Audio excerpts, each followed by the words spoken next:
Bom, então a gente terminou aí o capítulo anterior, capítulo 30. Capítulo Foi. 30, estávamos aí naquele processo de reencarnação do Júlio, né? Isso. Então aí fizeram aí todo aquele amparo para Zulmira, para ela poder, né, passar aí o período da gravidez. Aí tinha aí aquelas coisas, né, de sintomas, tal. Aí teve aí aquelas coisas, né, que dá na mulher por causa da integração dos dois espíritos, né, a formação do novo corpo, tal. Aí o finalzinho termina, capítulo anterior, com a notícia, né, de que finalmente o Júlio nasceu. Como fala aqui, né, o menino tornara a luz terrestre. É isso aí. Aí vamos para o capítulo 31, nova luta. Então aí, nova luta, ele já tinha nascido. Sim. Aí fala aqui, né, logo no início já começa, né, o pequeno Júlio desenvolvia-se como flor de esperança no jardim do lar, todavia sempre mirrado, enfermiço. Aí eles estavam lá, né, cuidando, assistindo o menino, e ele tinha, né, o probleminha na garganta. Sim. Que era o problema que ele trazia já anteriormente por causa do veneno, né? Que ficava ali na mente dele a questão do envenenamento que ele próprio se impôs, né? Aí fala que de feridas que ele tinha na garganta, então dava, né? Fala que a alimentação dele, né? Leite materno, farinhas, tal. Sim. E apesar disso tudo, ele continuava ainda ruinzinho de saúde, né? Aí a Odila também ali amparando, né? Do lado deles. E fala que transformada em generosa protetora da família. Isso é o que na Roma antiga eles chamavam de deuses lares, os espíritos protetores da família. Uhum. Aí fala, né, o pequerrucho já começava a falar por monossílabos, então tinha aproximadamente um ano, né, que fala aqui que ele já tinha mais ou menos um ano. Aí ele fala que a tosse, influenza, né, permanecia, então ele estava nessa sempre meio doente, não tinha assim, uma saúde perfeita desde que ele tinha nascido, pelo que aparentemente fala aqui, né? Principalmente cada garganta, né? Sim. É aí que a gente vê que às vezes uma criança tem essas amigaldites crônicas, né? E pode ser um caso desse. Né? Pode ser alguma coisa do passado. Do passado. Exatamente, é. Aí, né? Então ficava aí todo nesse cuidado, tal. Aí ele fala aqui, né? O menino assaltado por teimosa amidalite jazia prostrado, febril. Sim. Aí o vento soprava úmido sobre o largo espelho da Guanabara. Aí eles chegam, né, na casa do amado. Aí fala aqui, né, que o quadro era constrangedor. Eles entram lá no aposento e aí a criança estava meio gemia, semi-asfixiada. Aí o Clarencio, né, começou a ver os movimentos, a questão da garganta, né, apresentava extensa placa branquicenta e a respiração se fazia angustiada, sibilante. Ou seja, ele apresentava ali tipo de infecção, né? Uma coisa assim, né? Aí chamaram o médico, né? O médico dá uma examinada. Aí ele fala, né? Creio devamos procurar um colega imediatamente. Enquanto a senhora telefona para o marido, chamando da oficina, trarei comigo um pediatra. Então ele vai buscar um médico especialista, né, na infância. Aí o médico vai para a rua, né, buscar ver se traz, né, um pediatra. Aí a Zulmira, né, a Zulmira já meio percebendo, né, a situação, né, aí ela fala, né, ó meu Deus, com tanto amor recebi o filho que me enviaste, não me deixes agora sem ele, Senhor. Aí ela chorava, tal. Aí o Clarencio, né, já percebendo a situação, né, aí ele fala, né, a difteria está perfeitamente caracterizada. A deficiência congenial da glote favoreceu a implantação dos bacilos. É imprescindível socorro urgente. Então ele já percebia já que a coisa estava feia. Aí tal, começa, né, a fazer a parte espiritual, né, na tentativa de auxílio, tal. Aí chega o médico, né. Aí o especialista apreensivo, após manifestar a suspeita de Krupp, que é mais ou menos a mesma coisa, né, difteria, clamou análise de laboratório, decidindo transportar consigo mesmo o material necessário à inspeção. Aí ele colhe, né, um material da garganta do menino e vai para fazer, né, um exame para ver, constatar, né, a doença realmente, né. Aí ficou de dar o diagnóstico posteriormente, tal. Aí eles ficam ali, né, vigiando o menino. Aí mantendo vigilância junto ao doentinho, o ministro recomendou-nos, né, a Hilário, a mim, André Luiz, né, acompanhar o pediatra de modo a prestar-lhe a colaboração possível ao nosso alcance. Então os dois vão junto com o médico, né? O médico pegou lá material e foi correndo para ver se conseguia, né, fazer o exame e ter a certeza do que é. Eles vão atrás do médico, né? Aí eles vão lá, encontram no hospital o Mário. O Mário que era enfermeiro, né? Isso. O inimigo, né? O inimigo do Amaro na vida anterior. Então, aí nessa vida o Amaro ele era enfermeiro, lembrando, né, que naquela época da Guerra do Paraguai o Mário também era enfermeiro. Então ele continuou na mesma profissão, né? Aí eles encontram com o tal do Mário, né? E junto do Mário estava a Antonina, a outra personagem que a gente viu vários capítulos atrás. Antonina, que era viúva, tinha 3 filhos, né? 4, né? Que um faleceu, né? De doença. Sim. E ficaram os outros 3, né? Aí tava lá examinando a outra menina, né? Outra criança da Antonina. Tava lá junto com o Mário. Então parece que o Mário fez meio que, né? Amizade ali com a Antonina. Se encontraram no hospital. A menina tava, acho que meio doente, né? Que chama o nome Lisbela, né? Que acho que devia ser a menina mais nova ou não me lembro exatamente das idades. Aí ele receita, né? A Antonina foi aconselhada a voltar de imediato ao ambiente doméstico para a medicação da filha. Aí receitou lá penicilina e tal. Aí dá a entender aí que ele acompanha, né, a Antonina. Sim. Junto com a criança. Aí vão, né, a Antonina junto com o Mário, o enfermeiro. E aí ele fala assim, né, o rapaz assumiu o compromisso de regressar a tempo e um táxi recolheu o trio, rolando na direção da casinha que visitáramos certa vez.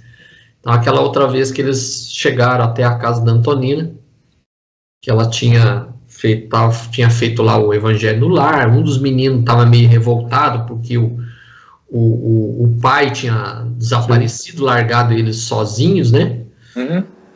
E o outro menino mais velho acabou adoentando e morreu, então o outro menino que ficou lá estava meio revoltado com isso, né? Então aí ele acompanha, né, a Antonina e tal.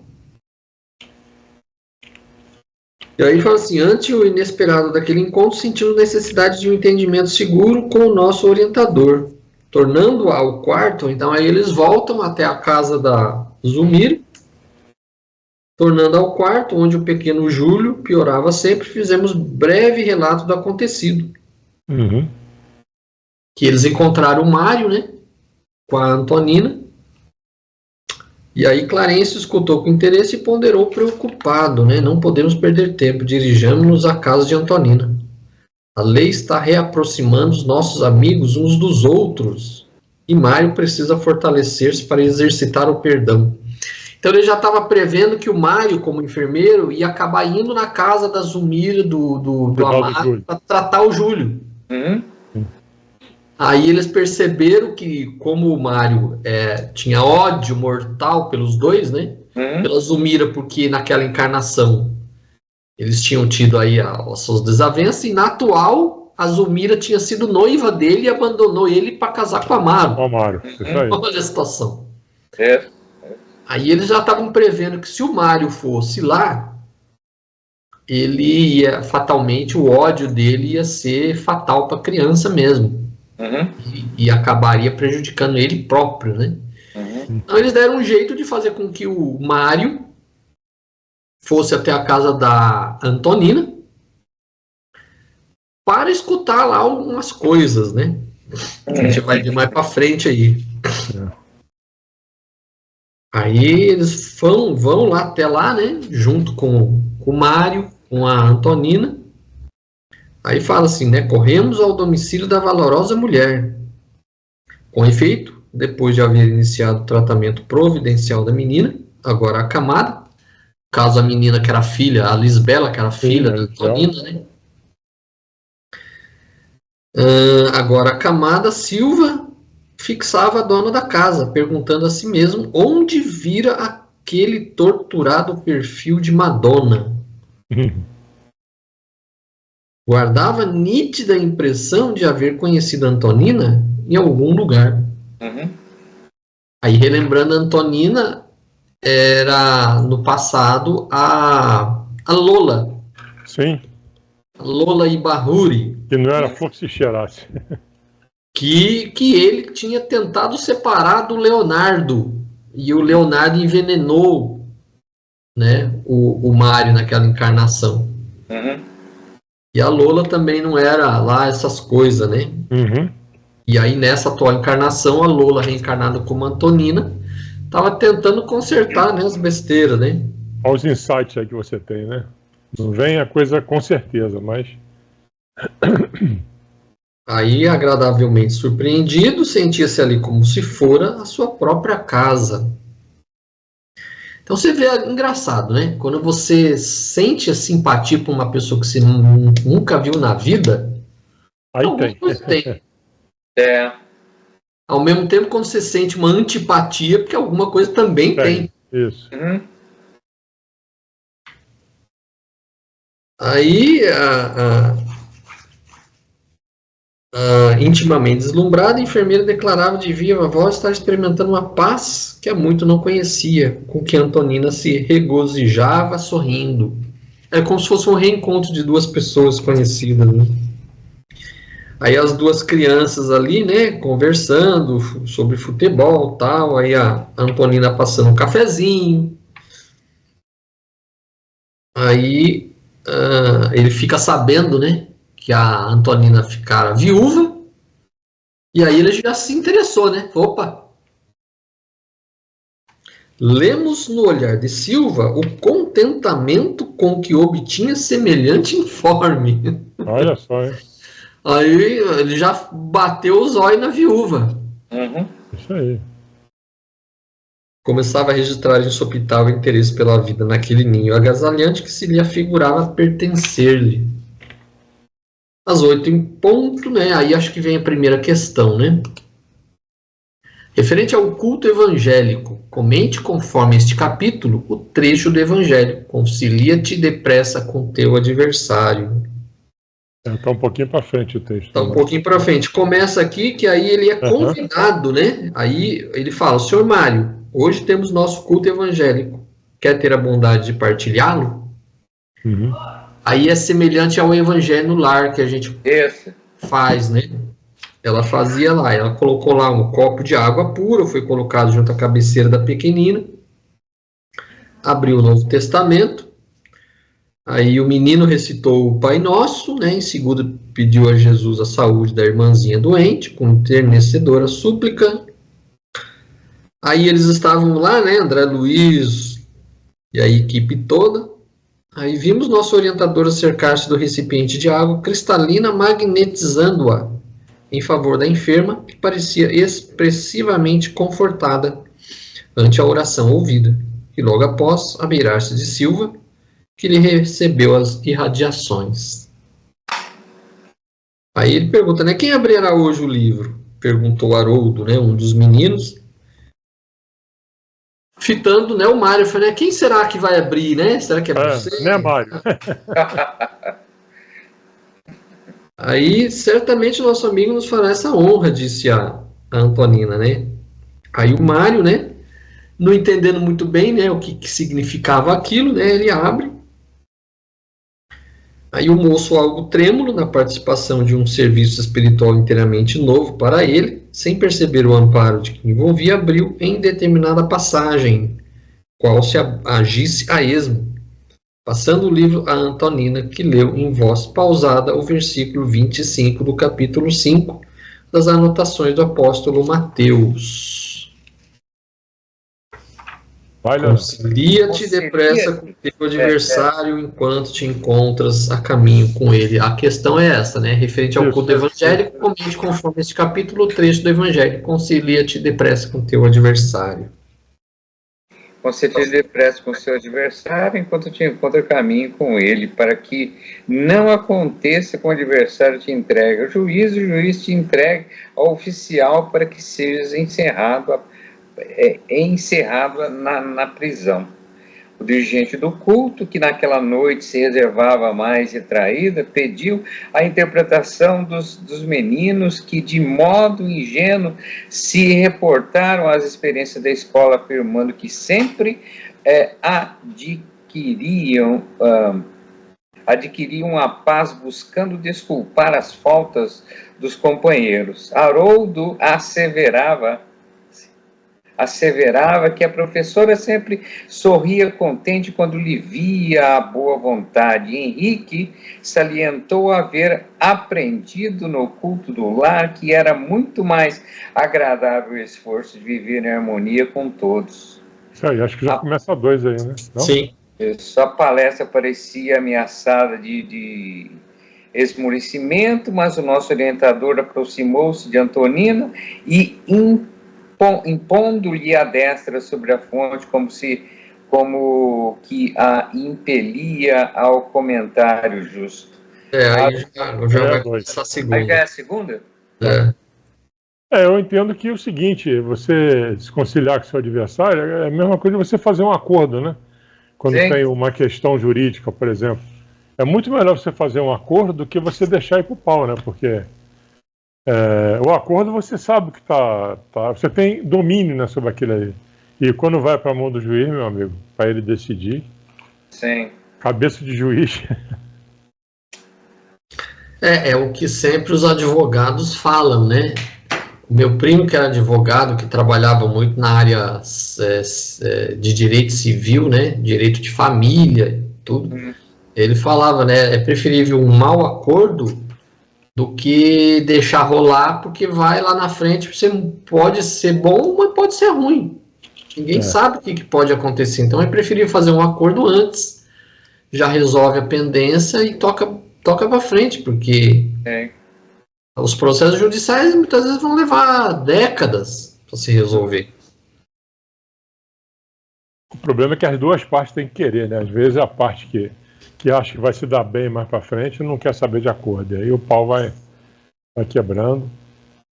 Eu tenho um casal de amigos que O juiz já penhorou tudo que tinha direito deles e a dívida começou em torno de 50 mil reais, usando a moeda, convertendo para a moeda da época, há uns 10, 15 anos atrás, hoje está em 500 mil reais. Nossa. É uma dívida impagável, né? Porque o cara penhora e aí ele vai lá e consegue despenhorar, porque prova que não é dele, prova que é... Enfim, o cara prova tudo que tem direito. E é uma dívida trabalhista, interessante, né? Então, o cara não quis acordo lá no começo. O cara que entrou com o processo não quis acordo. E a coisa está enrolando e é capaz do cara morrer, a família dele talvez receba alguma coisa lá na frente, que ele foi irredutível. Porque aqui na passagem, Jesus fala, né?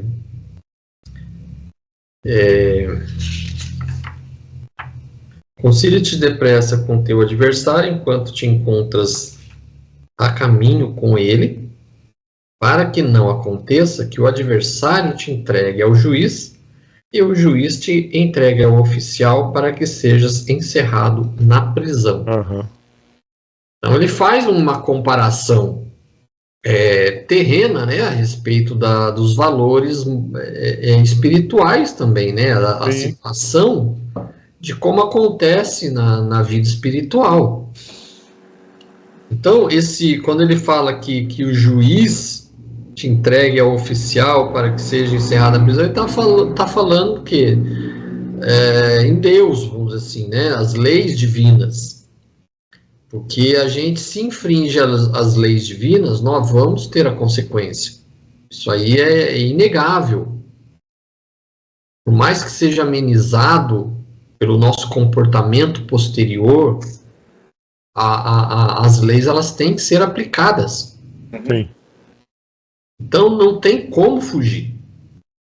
Por mais que eu reconheça, por mais que eu me esforce em resolver um problema que eu criei, né, essa situação ela pode ser bastante amenizada, mas alguma coisa vai acontecer. Então, o perdão absoluto, como propõem as religiões que Deus te concede, isso não existe.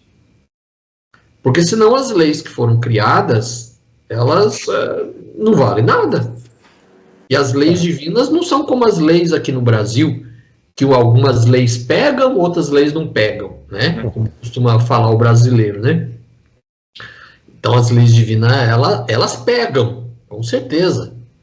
Então pode ser bastante amenizada, mas alguma coisa acontece, alguma coisa nós temos que resgatar.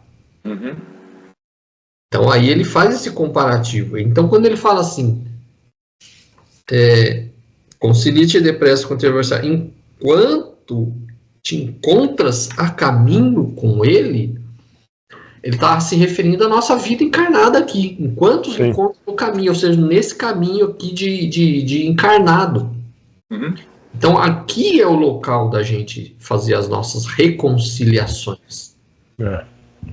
Então é aqui que a gente põe à prova, né, a nossa vaidade, o nosso orgulho, né, a nossa falsa noção que somos os únicos prejudicados, né, somos as únicas vítimas. Então esse sentimento muitas vezes de autopiedade conosco mesmo, achando que somos sempre injustiçados e somos, né, sempre a razão, que temos sempre a razão, é aqui o local. Então esse no caminho com ele é justamente enquanto estamos aqui nessa vida encarnada. Então vamos tratar de resolver as coisas aqui. É para isso que nós viemos, né? Por isso que as nossas memórias do passado são apagadas. É para pôr à prova realmente o nosso arrependimento, a nossa vontade de mudar. Então tudo isso são fatores que nos faz com que a gente consiga ou não resolver as coisas, né?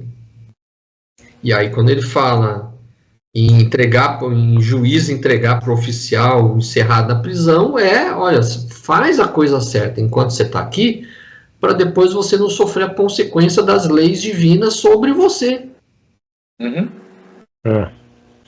Hã? E de novo, a gente perde muita oportunidade, né? De novo, né?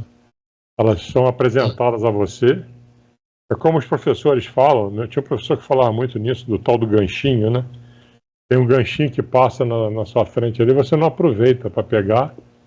Sabe lá se vem outro ganchinho, né? Te levando para algum lugar bom. Sim. Então a gente tem que estar muito esperto, muito atento a isso, né? Muito atento, porque os sinais vêm todos os dias, todas as horas, né? Sim, é verdade. Tem até um provérbio oriental, né? Se eu não me engano é chinês, ele fala assim, que tem 3 coisas que não voltam mais. É a palavra falada, a flecha atirada e a oportunidade perdida. Uhum. Sim. Então a gente tem que saber aproveitar. Sim. Não lembro se eu comentei uma vez aqui, mas tem um conto sobre a Távola Redonda, né? Que quando o Sir Galahad estava em busca, né, do cálice sagrado, né? Ele, em busca desse cálice, ele passa por diversos lugares e aí uma vez ele adormece e ele tem um sonho. Aí o sonho ele estava numa construção enorme, tipo num castelo ou numa catedral, se eu não me engano, acho que era uma catedral. Aí ele chegou, viu lá um monte de gente, aí ele viu naquele monte de gente assim um corredor assim onde estava passando tipo uma procissão assim. E aí ele reparou que o cálice, o pessoal estava levando o cálice sagrado que ele estava em busca desse cálice. Uhum. Aí ele ficou observando, observando, o pessoal passou, foi embora, tal. Aí ele acordou. Aí na noite seguinte ele volta a dormir de novo e ele chega no mesmo lugar. Só que aí ele não vê mais o povo passando com o cálice, né? Aí diz que uma pessoa, uma voz fala para ele, ó, você não viu no sonho passado o cálice passando que você estava procurando? Eu falei, eu vi. E por que você não foi lá e pegou? Não era isso que você estava procurando? Eu falei, é verdade, devia ter pego. Perdeu a oportunidade. Com Então, é aquele certeza. negócio. A hora e aquele momento é decisivo. Você vacilou, dançou. Uhum. Muitas vezes único, né? Só tem aquele, acabou. Sim. É isso. A gente tem que pedir muito a Deus para orientar a gente, né? E a gente consiga enxergar essas coisas aqui. Eu acho que só com orações, né? Porque a gente tem tanta coisa para resolver, né? Ao longo do dia, ao longo da vida, né? Que muitas vezes deixa passar a oportunidade. Sim. E que é a verdadeira razão da gente estar aqui, né? Oportunidade a gente sempre vai ter, mas é que aquele negócio. Quanto mais você demora, mais a sua evolução demora. Uhum. Vamos aí para a segunda questão? Vamos. Ok. O que Haroldo diz sobre interpretar um inimigo em nossa vida? Que aí na sequência aí. Logo na sequência, né? A palestra parecia ameaçada de esmorecimento, mas o nosso orientador aproximou-se de Antonina e, impondo-lhe a destra sobre a fronte, como que a impelia ao comentário justo. Haroldo, indagou a genitora de olhos brilhantes, como devemos interpretar um inimigo em nossa vida? O menino replicou sem pestanejar. Mãezinha, a senhora nos ensinou que conservar o inimigo em nosso caminho é o mesmo que manter uma ferida perigosa em nosso corpo. A definição foi bem lembrada, falou a viúva com espontaneidade encantadora. Sem a compreensão fraterna que nos garante o culto da gentileza, sem o perdão que ouvida todo mal, a existência na Terra seria uma aventura intolerável. Além disso, quando Jesus nos ditou a lição que recordamos hoje, indubitavelmente considerava que a razão nunca vive inteira ao nosso lado. Isso aí. Se fomos ofendidos, em verdade também ofendemos por nossa vez. Precisamos desculpar os outros para que os outros nos desculpem. Olha o Pai Nosso aí, né?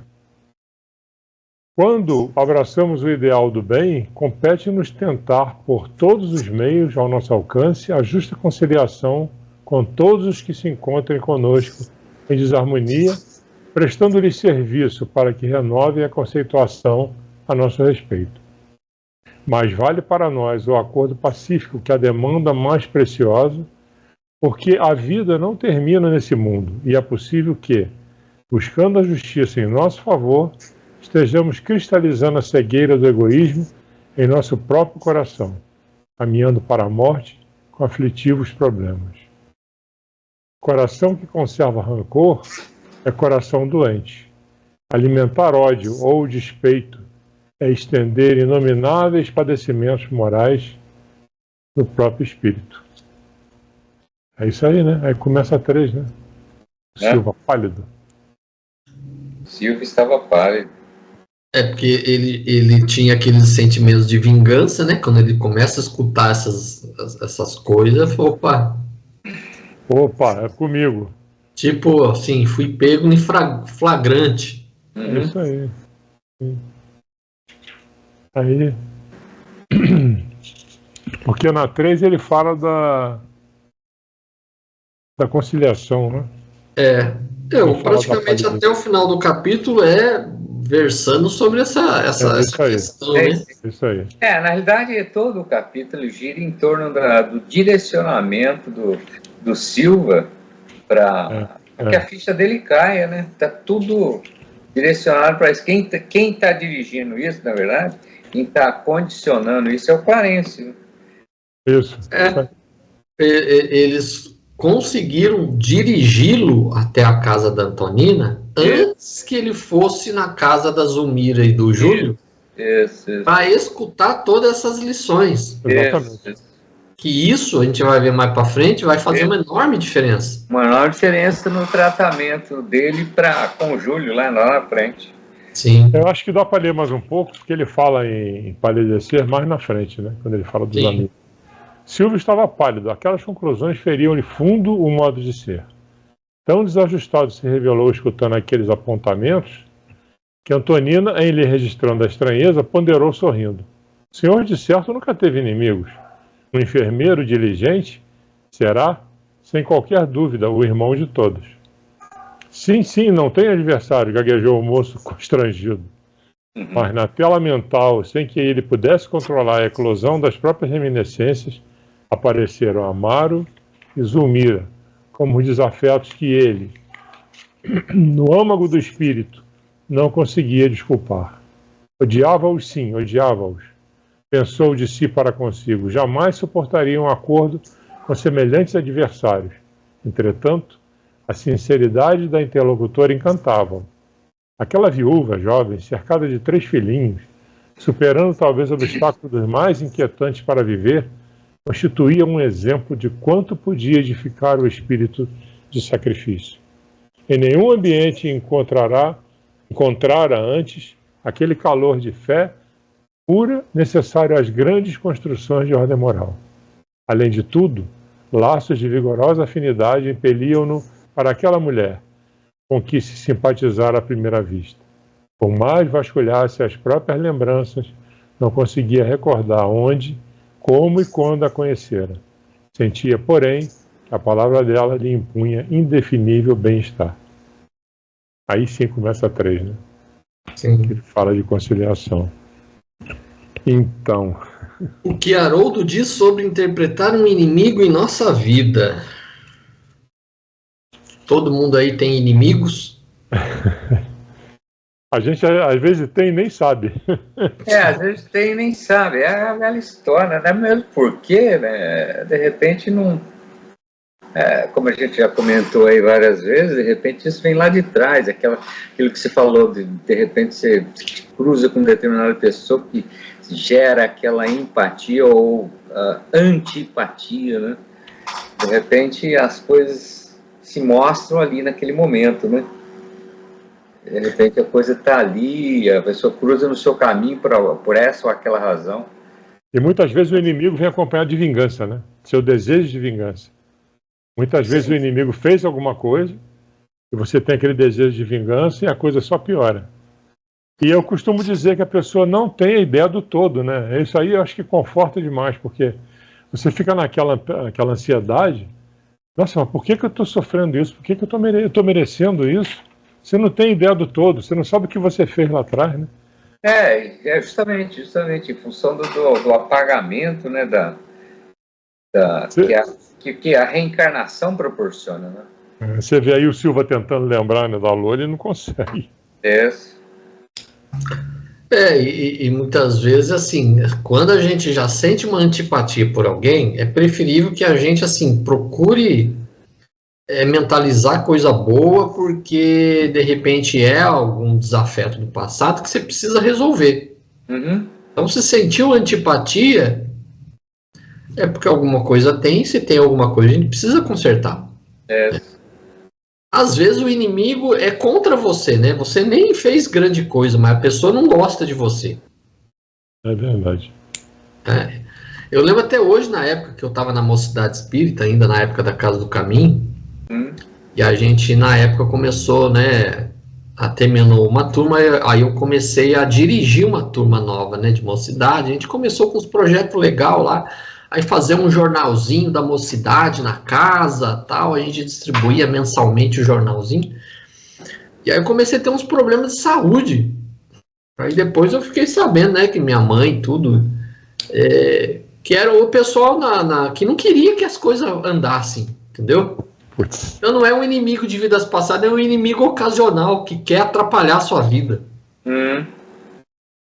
E aí fez lá, né, os tratamentos lá e conseguiu resolver, né? Mas é que assim, você começa a fazer um negócio para beneficiar, para ajudar alguém, as coisas começam a desandar para você, é porque tem gente que está querendo atrapalhar aquele projeto. Então, tem que buscar, né, um amparo aí para poder ver se consegue, né, pelo menos esclarecer a pessoa, né, e fazer com que a pessoa compreenda, né, que aquilo ali não é contra ele, é para beneficiar as pessoas, né, por que está querendo atrapalhar o projeto. E eu lembro na época foi isso daí. A gente começou a fazer uns projetos bons lá na casa, que estava dando certo, e aí começou a me dar uns problemas de saúde na época. Nossa Senhora. Tinha uns 20 e poucos anos de idade, aí o que era? Era os inimigos ocultos que não queria, né? Queria atrapalhar os projetos. É aquela filosofia do cara, se você não pode ajudar, atrapalha, o importante é participar. O cara tá participando de algum jeito, né? Mas aqui o que ele coloca, ele deixa, é uma explicação infantil, mas é bem importante, né? O inimigo em nosso caminho é o mesmo que manter uma ferida perigosa em nosso corpo. É algo que está ali sempre nos atrapalhando, doendo, e vai trazer só complicação para nossa vida. Então, para quê, né? Então, eu até sublinhei três frases aqui importantíssimas, ó. A razão nunca vive inteira ao nosso lado. Então a gente nunca pode dizer que a gente está certo. Sim. Precisamos desculpar os outros para que os outros nos desculpem. É o Pai Nosso aí. É o Pai Nosso. Perdoai-nos na medida que perdoamos os outros. À medida que perdoamos nossos devedores. E essa última aqui, mais vale para nós o acordo pacífico que a demanda mais preciosa. Então é preferível encerrar uma demanda, né? Aquele negócio, né? É preferível é aquela frase que eu já vi em rede social, é preferível estar em paz do que com a razão. É isso aí. Eu prefiro estar em paz, né? Deixa. Preferível estar em paz. Deixa a razão com os outros. Exatamente. Então é bem importante isso daí. Aí vem a 3, né? O que Antonina explica a Mário Silva sobre a conciliação com os adversários. Essa explicação dela aí é bem interessante. Segue aí, Leonel. Na sequência aí? Isso. Quando abraçamos o ideal do bem, compete-nos tentar por todos os meios do nosso alcance a justa conciliação em todos... Onde que você está? Onde você está? Não. Peraí, se fomos ofendidos em verdade, também ofendemos... Não. Fitando-a com enternecimento, perguntou, depois da explicação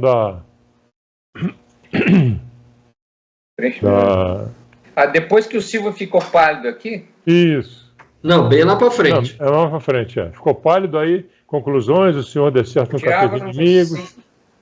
Aí tem um texto grande, odiava-os, sim. Aí no final desse texto começa a 4, aliás. Fitando? É a 3.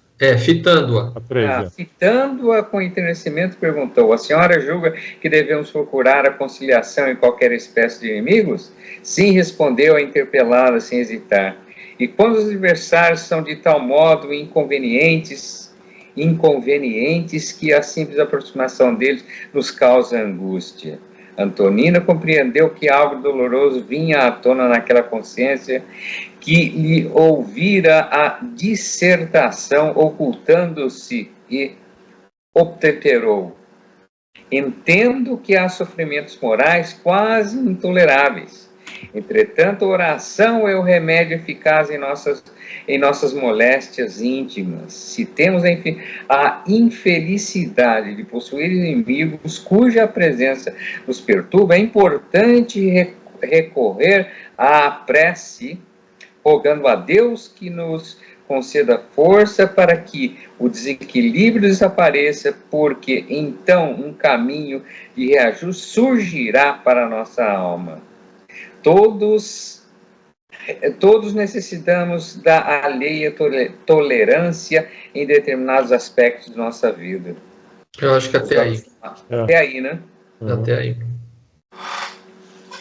Ou seja, a oração, né, não tem outro caminho.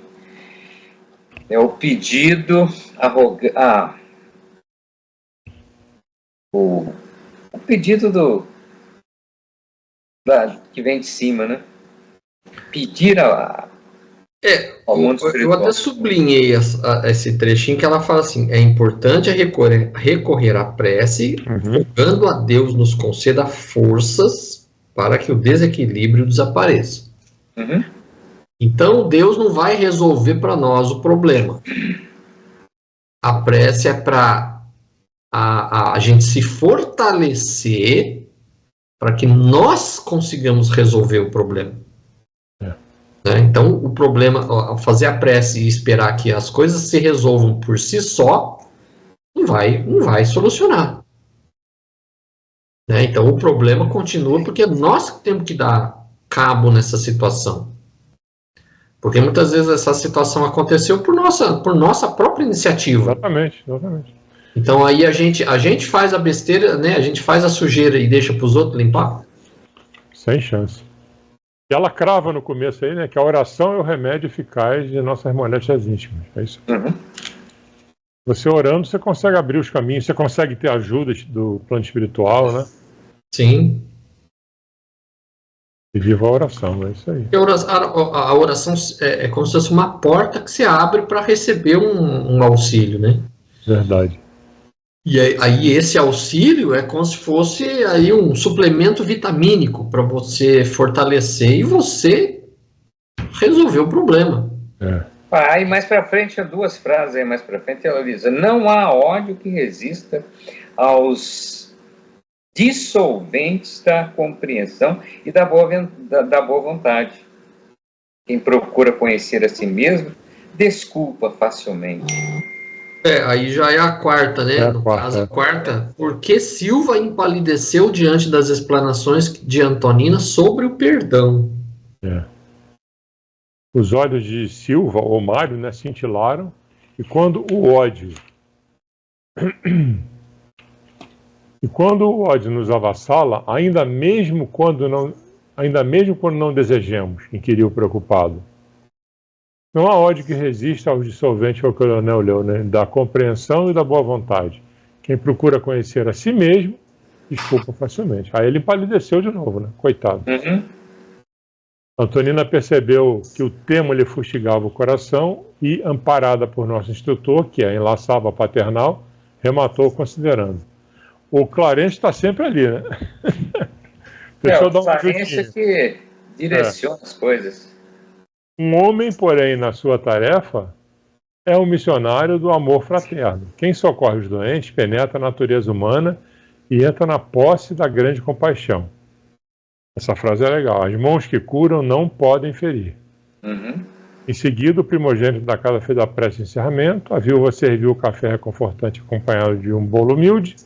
A conversação prosseguiu animada, todavia o hóspede consultou o relógio e reparou que o tempo lhe exigia a retirada. Deu instruções a Antonina quanto à medicação da doentinha e pediu, respeitoso, para voltar no dia imediato, não somente para rever Lisbela, mas também para palestrar com os amigos. A senhora e as crianças aqueceram felizes, afirmando-lhe que seria sempre bem-vindo. E Mário, com um sentimento novo, a lhe brilhar nos olhos, seguiu dentro da noite como quem caminha, tangido por abençoada esperança ao encontro de novo destino. Quer dizer, serviu para tocar ele lá no fundo, né? Ele falou, o que eu estou fazendo com a minha vida? Não, eu achei interessante até essa frase que ela coloca.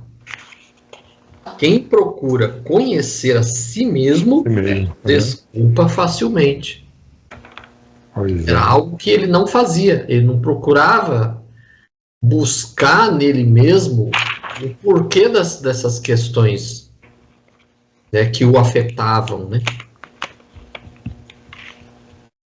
E, na verdade, isso que ele fala, quando o ódio nos avassala, ainda mesmo quando não desejamos, não é assim que funciona, né? O ódio vai tomar conta de você se você deixar, pô. Se você não quiser ter ódio, né?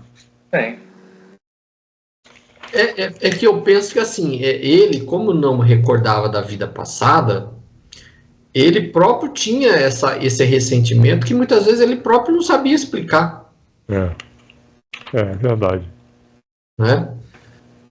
E era algo que vinha da vida passada. Então, por isso que é importante quando a gente realmente tem sentimentos meio ruins em relação a algumas pessoas, a gente realmente parar para pensar, olha, se isso acontece, tem algum fundamento e pode ser coisa do passado que a gente precisa resolver. Então, é essa a importância da gente entender, né, que a gente precisa se reconciliar, a gente não pode ficar alimentando sentimentos ruins, porque muitas vezes a gente vai estar repetindo aqui aquilo que já aconteceu no passado. E aí aquela história do olhar para dentro de si mesmo, né? É a reforma íntima, né? São ferramentas que ajudam você a mudar, subir o sarrafo, né? Subir o sarrafo, porque de cara limpa é muito difícil.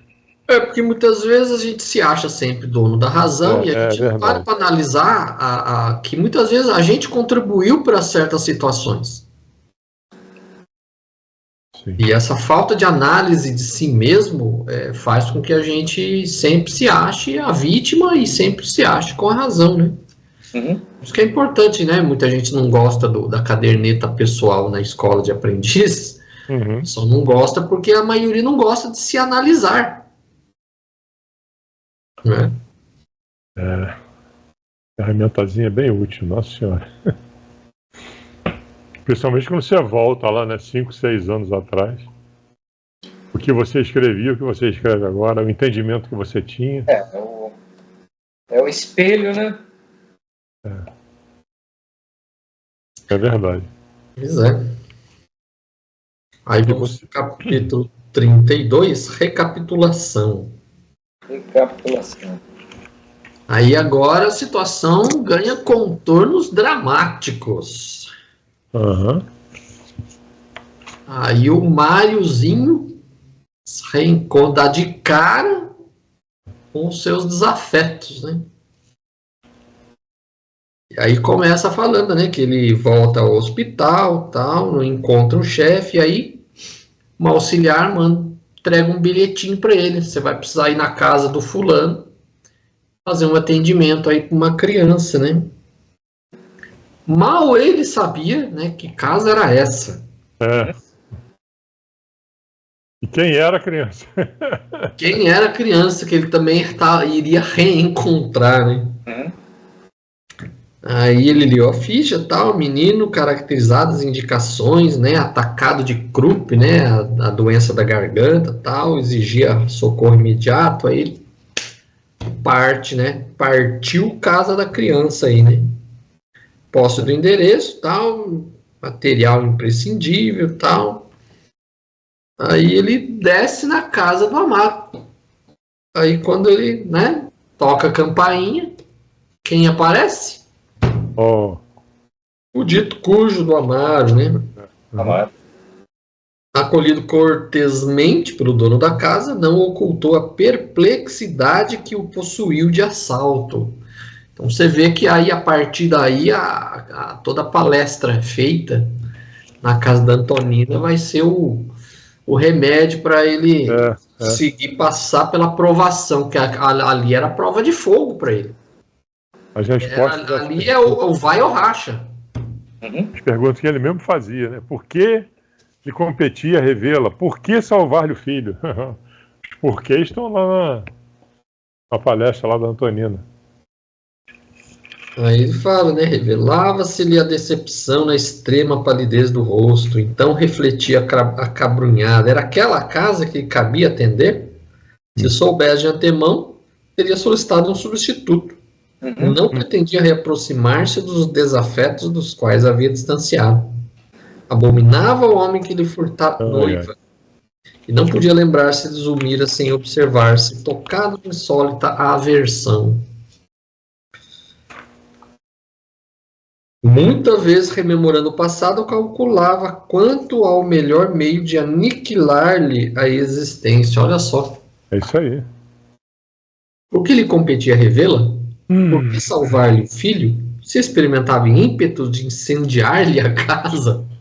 Nossa Senhora. Rolou.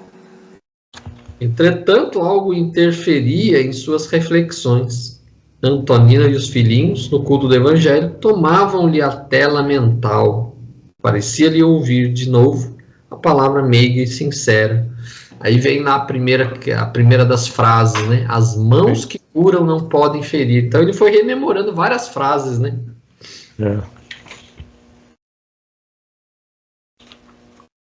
O enfermeiro diligente será, sem dúvida, o irmão de todos.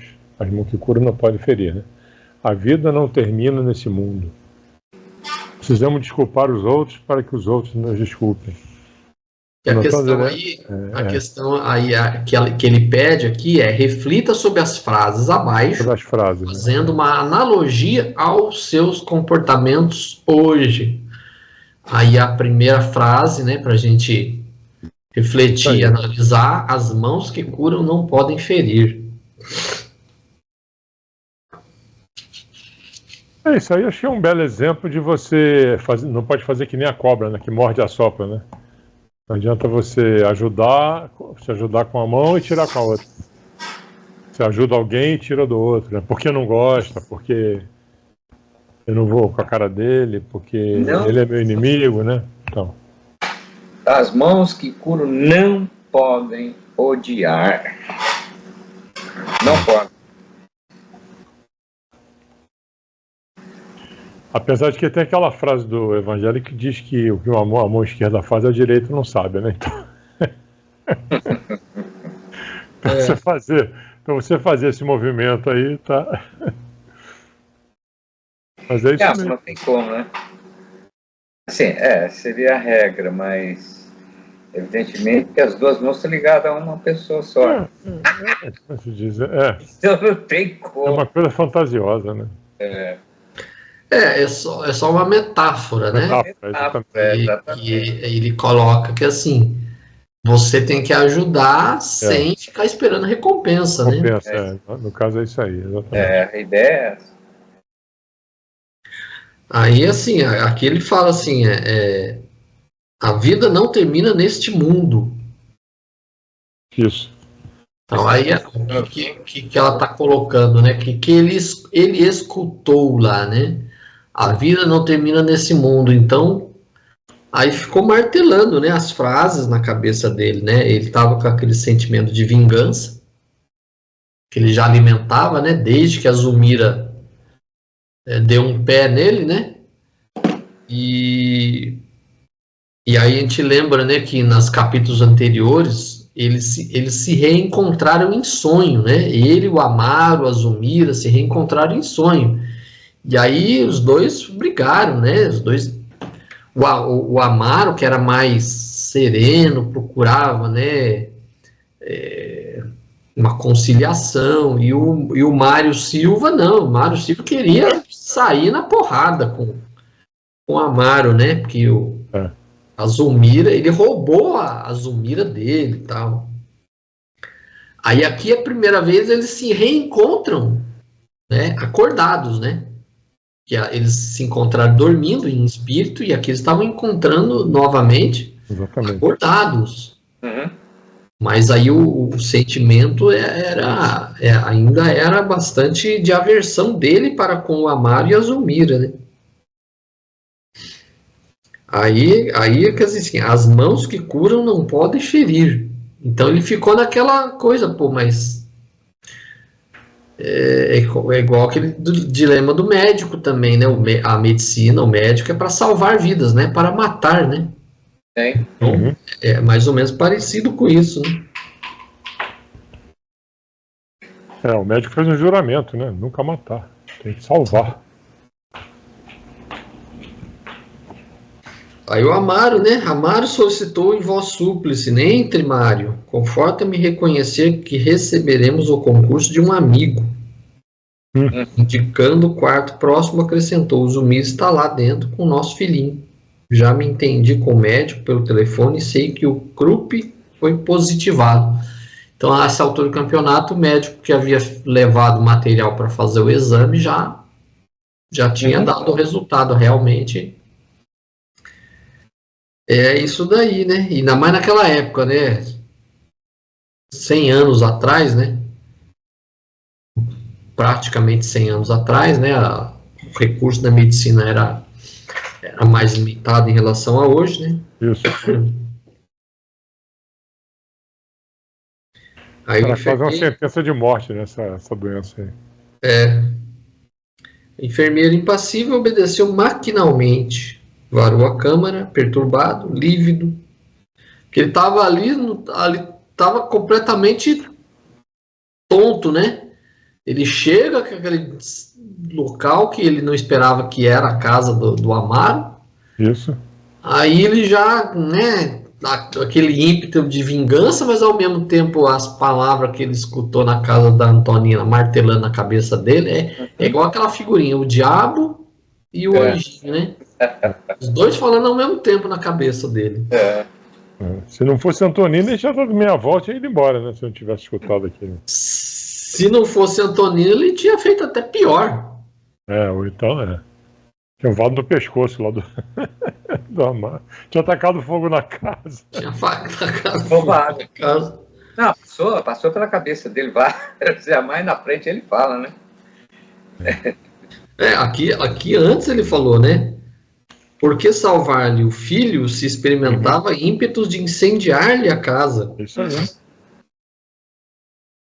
Quando viu a mulher que amara apaixonadamente, trazendo o pequenino ao colo, registrou súbita vertigem de revolta. Aí ele pensou, podia ser eu, né? Que a Zulmira, né, lembrando, ela foi a Lina Flores, né? Lina Flores, que casou com um, largou, aí ficou com outro, ficou com o Mário na encarnação anterior, depois ficou com o Júlio, depois ficou com o Amaro, ficou com todo mundo a moça. Essa mulherada aí desse capítulo não é fácil, não. E, incapaz de controlar-se, sentiu que estranha aflição lhe oprimia o peito. A volúpia da vingança enseguecia-o. Zulmira pagar-lhe-ia caro a deserção. Pensava de olhos fixos na maternidade dolorosa que ali se exteriorizava em mortificante padecimento. Aquele negócio, né? A gente já até comentou nos capítulos anteriores. A mulher largou ele.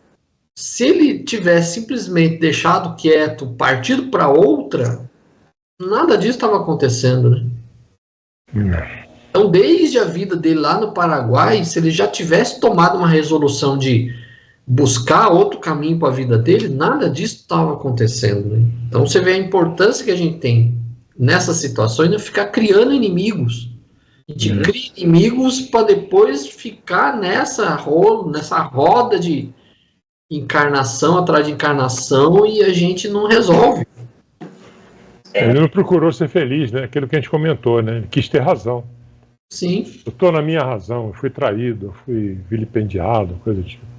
É o orgulho ferido, né? Orgulho ferido, exatamente. Tem coisa pior que é o orgulho ferido. Contemplou a criancinha que a dispneia agitava e deu curso à incontida animosidade. Ele nunca tinha visto a criança na vida. Ele bateu os olhos, ele já odiou a criança, porque era um Júlio, né? Exatamente. Tinha a impressão de odiá-la de longa data. De longa data. E ele próprio se surpreendia sobressaltado. Como podia detestar assim um inocente com tanta veemência? Ele próprio não conseguia entender. Tô vendo pela primeira vez na vida essa criança, tô com ódio dessa criança, por quê? Você vê que coisa. Mas acreditando de justificar a terrível disposição de espírito com a circunstância e de achar-se ali o fruto de uma ligação que lhe era insuportável, não procurou analisar-se. Né? Então, se ele tivesse parado, analisado por que eu estou odiando uma criança que não tem nada a ver com a história, ele simplesmente deu vazão ao ódio. Né? A ideia de que Amaro e a esposa sofreriam irreparavelmente com a morte do Petis acalentou-lhe o duro propósito de esforço. A felicidade daquele tempo doméstico dependia, naquela hora, de sua atuação. E se cooperasse com a morte, auxiliando aquele rebento enfermiço a desaparecer, a pergunta criminosa traspassou-lhe o pensamento como um estilete de treva. Então, naquele momento, eu falei, olha, a oportunidade que eu tenho, hein? Arrasar, né, fazer a minha vingança arrasando com aquela família. Vou induzir à morte essa criança. Vou acertar os 3 com um tiro só. Olha só a situação. Quer dizer, se ele não tivesse passado pela casa da Antonina, não tivesse escutado todas aquelas orientações, né, conciliar-se com o inimigo, olha o que ele poderia ter feito. Que a gente sabe que foi tudo programado, né? Foi tudo premeditado, vamos dizer assim. Sim. Aí vem a segunda, né? A segunda frase para a reflexão, né? Nunca sabemos realmente até que ponto somos ofendidos ou ofendemos. Isso aí.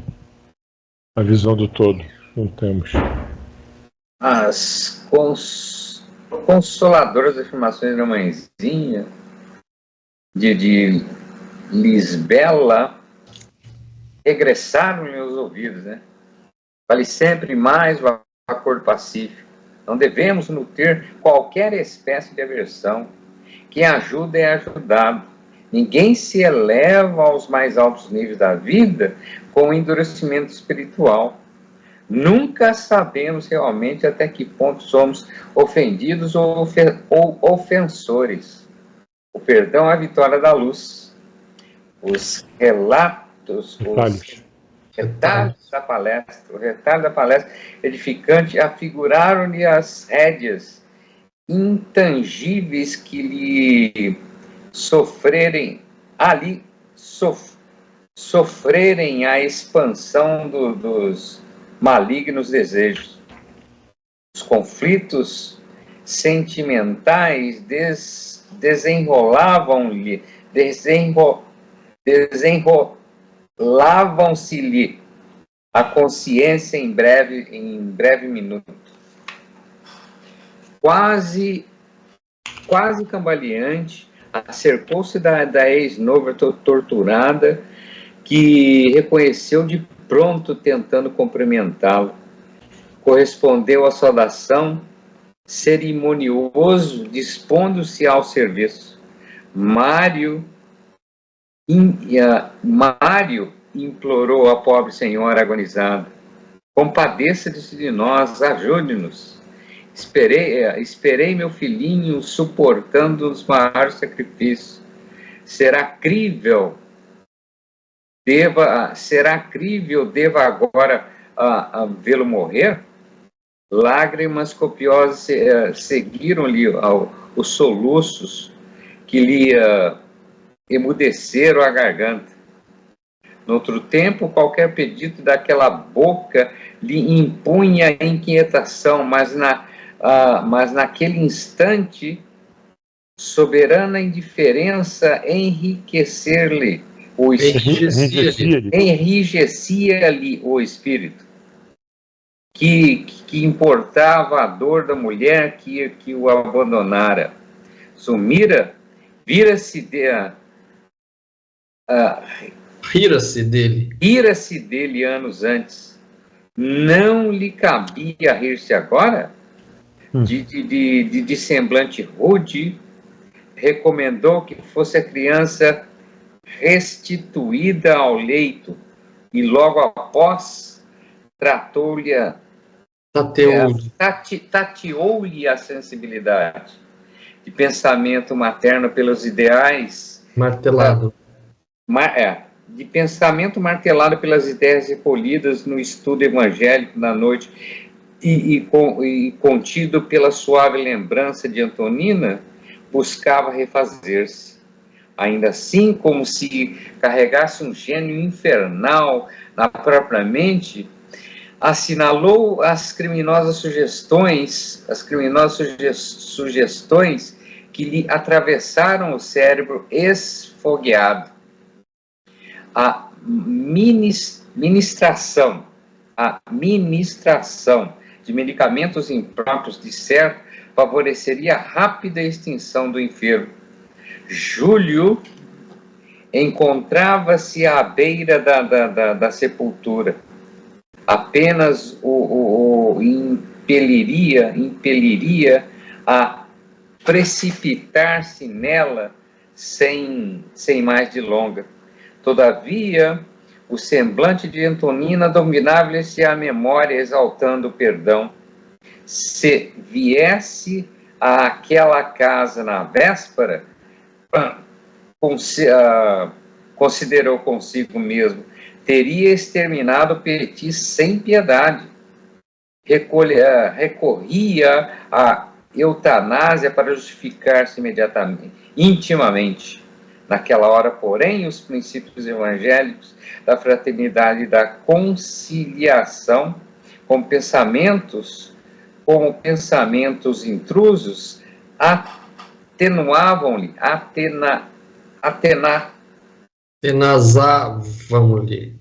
consciência. Atenazavam-lhe a consciência. Cadê o Alexandre? Acho que ele caiu.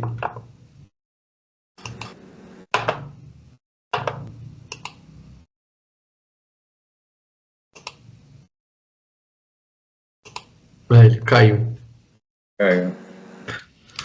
Mas aí a questão é que ele fala assim, nunca sabemos, né? A frase é essa, né? Para a gente falar, né? Nunca sabemos realmente até que ponto somos ofendidos ou ofendemos. Então, naquele momento, ele achava que ele era o ofendido, né? Sim, ele tinha essa convicção, né? Mas, ao mesmo tempo, em função do que ele tinha ouvido antes, na noite anterior, ou no dia anterior, algo falava para ele: opa, peraí, é bem assim, o que você viu ontem? O que você ouviu ontem? Né? Tipo assim. Mas se não fosse isso, você viu que ele não teria pensado duas vezes, né? Você vê que o evangelho no lar que ele participou na casa da Antonina fez toda a diferença aqui. Fez a diferença, isso, exatamente.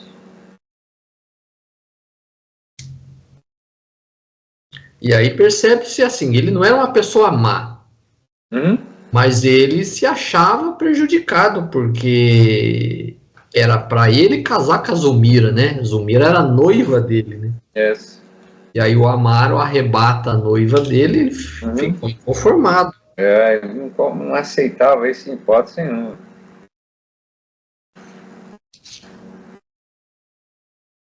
Voltou. Voltei. A minha internet foi viajar. Caiu a Wi-Fi? Caiu a internet, que de cara eu botei no celular agora, vamos lá. Então é isso aí, a questão que fala aí é, né, nunca sabemos realmente até que ponto somos ofendidos ou ofendemos, é justamente para mostrar que assim, às vezes a gente pensa que está com a razão, e a gente não está com a razão. Exatamente. E aí que a gente comentou antes de você voltar aí, e a palestra lá na casa, né, o evangelho lá na casa do Antônio fez toda a diferença, porque ele iria, se não fosse isso, ele iria ministrar um medicamento ali para pagar o garoto de vez. Finalizar de vez o menino. Verdade. E é o que ele coloca que se viesse àquela casa na véspera, considerou consigo mesmo teria exterminado o Petit sem piedade. Recorreria à eutanásia. Olha só que coisa. Recorreria à eutanásia para justificar-lhe intimamente. Então, ele iria matar o menino e ia falar, não, ele já ia morrer mesmo, né? Sem culpa. Aí ele aplicou, né, o medicamento que precisava, esperou silenciosa a reação do menino, ofegante, embora assinalasse graves complicações que, certo, deveriam induzi-lo a comunicar-se com o médico responsável. Fez a aplicação do soro antidiftérico, desejoso, porém, de vê-lo transformar-se em veneno destruidor. Então, mesmo assim, ele aplicou o medicamento que era necessário, mas mesmo assim falou, olha, tomara que ele morra. Isso aí. Tomara que dê errado, vamos supor que ele seja alérgico, choque anafilático. Estou fazendo a minha parte, mas... se ele morrer, não é culpa minha, né? Reparamos que olha só que engraçado, reparamos que as mãos de Mário expeliam escura substância. As Clarencio, pousando destra sobre o pequenino, mantinham isolado de semelhante força. Então, ele, assim, fez o que tinha que fazer profissionalmente, mas o pensamento dele ainda estava de vingança, ali eliminando substâncias escuras, né, do menino. Aí ele fez todo, né, um serviço ali para tentar isolar, né, o problema. Aí o Clarencio, né, estabelece extensa faixa magnética em torno do doentinho, mas aí o Clarencio já fala, olha, Odila chega ali, né, preocupada, aí ele fala, olha, né, ele dá a letra para Odila, né. É tempo de penetrares da verdade, o menino deixará o corpo talvez em breves horas. O futuro dele exige frustração do presente. Fortalece-te, contudo.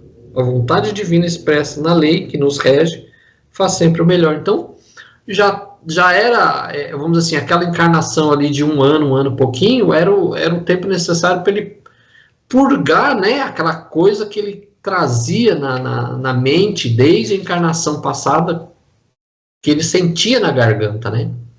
Então, ali, aquele corpinho ali era o mata-borrão para poder limpar um pouco a mente dele, né? Isso aí. Então não tinha, ali já era praticamente programado, ele não ia viver muito tempo mesmo.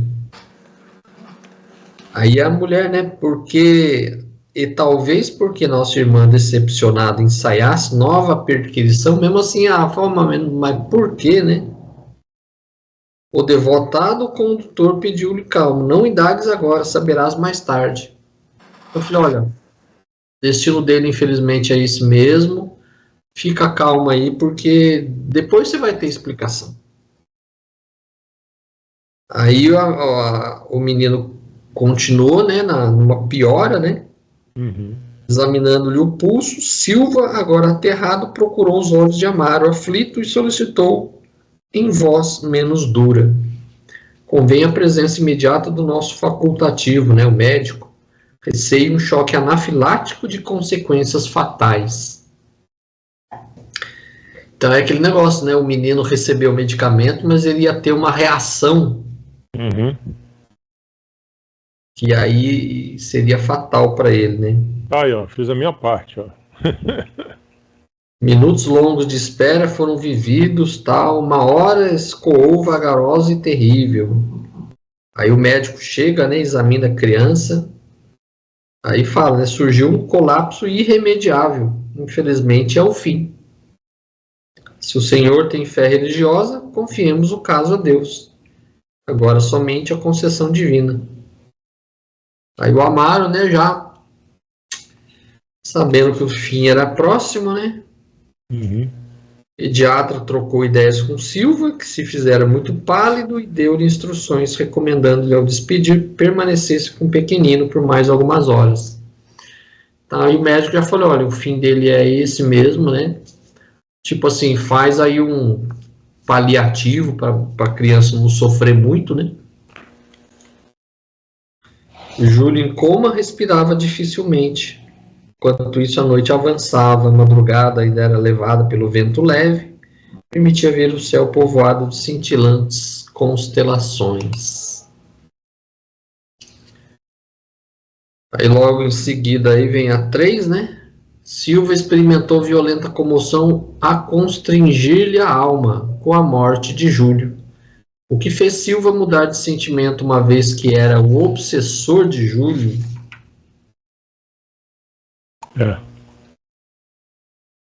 Vocês leram até onde?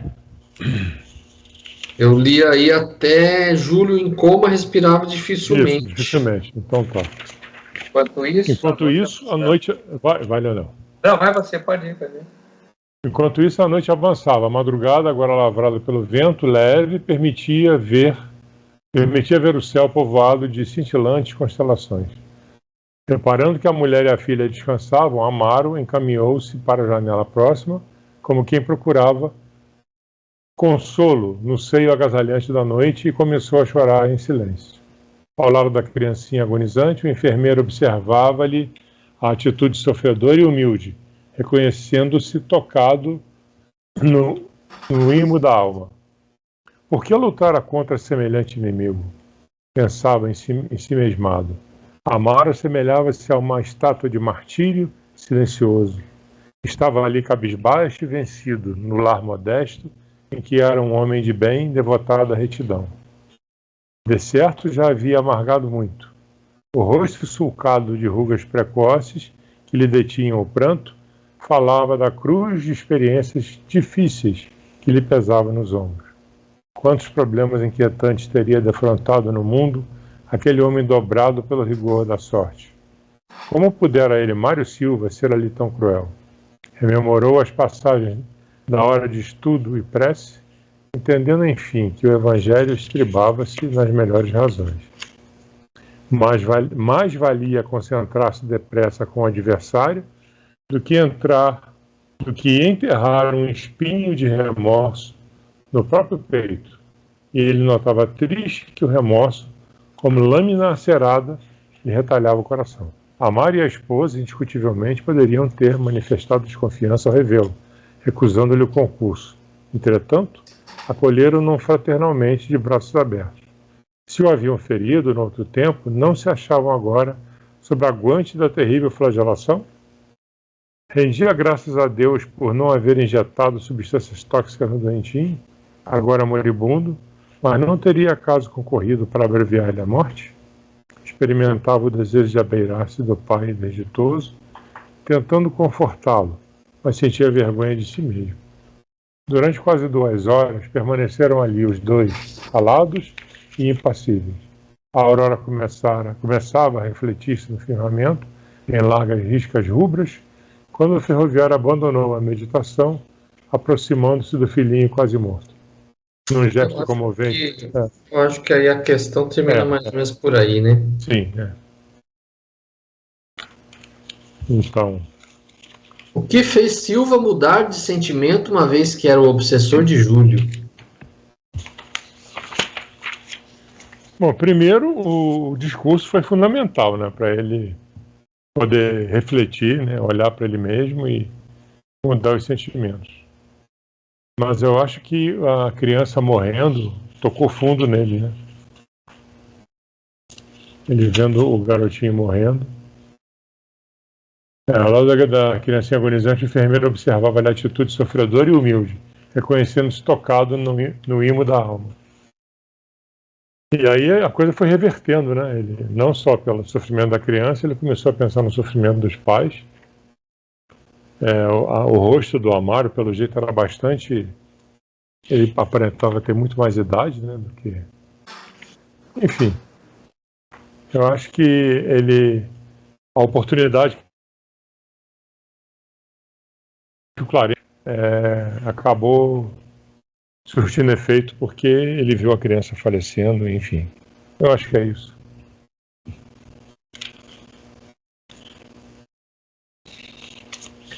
Aqui o que ele coloca, né? Ele começa a perceber a aplicação prática daquilo que ele escutou na casa da Antonina. Isso. Primeiro ele vê os dois, né, o Amaro e a Zulmira, o receberam como amigo. Eles poderiam ter recebido como inimigo. Então você vê, ele percebeu que eles o perdoaram. Eles não tinham nada contra ele. Sim. E aí ele fala aqui, né? Notava triste que o remorso, como lâmina acerada, lhe retalhava o coração.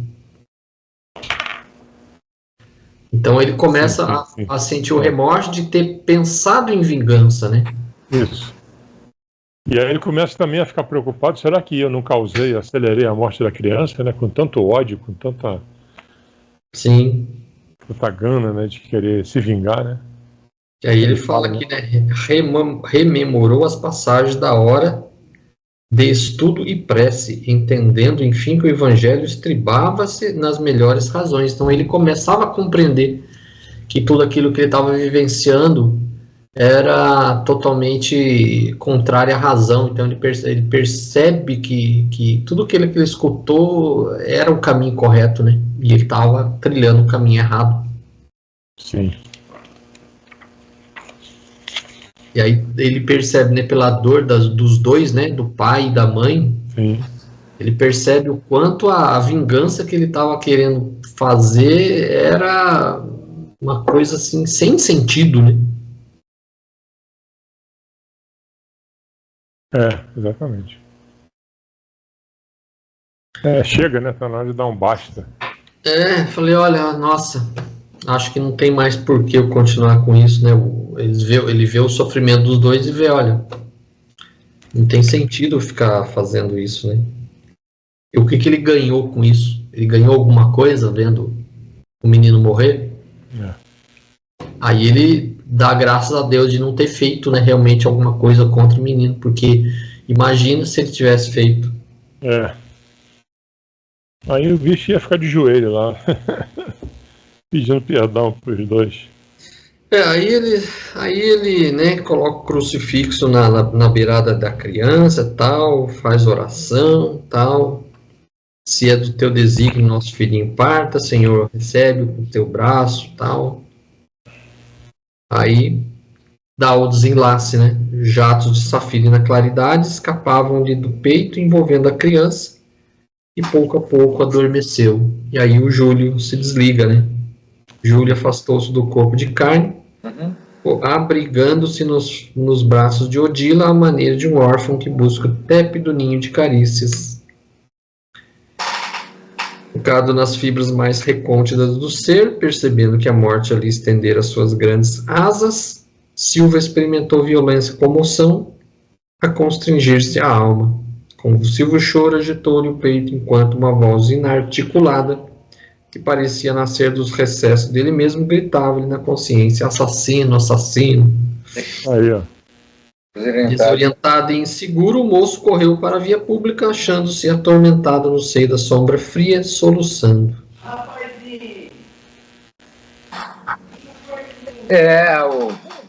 O íntimo dele agora, a consciência pesou, né? Pois é.